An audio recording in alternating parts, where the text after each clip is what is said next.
ঐক্যবদ্ধ হয়ে যদি একটা বদলি করেন, আমরা চিকিৎসকদেরকে সাথে নিয়ে রাস্তায় এরকম শান্তিপূর্ণ মানববন্ধন করবো না।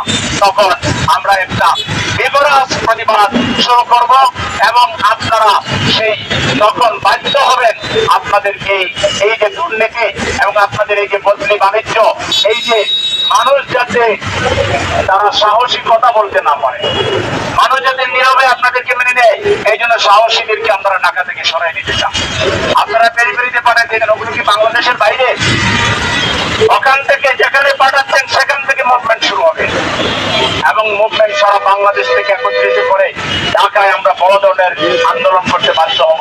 আজকে শুধু দাবি জানালাম, অবিলম্বে সকল দুর্নীতি বন্ধ করতে হবে,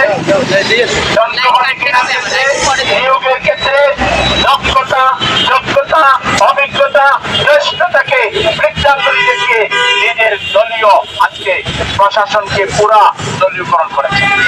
এটা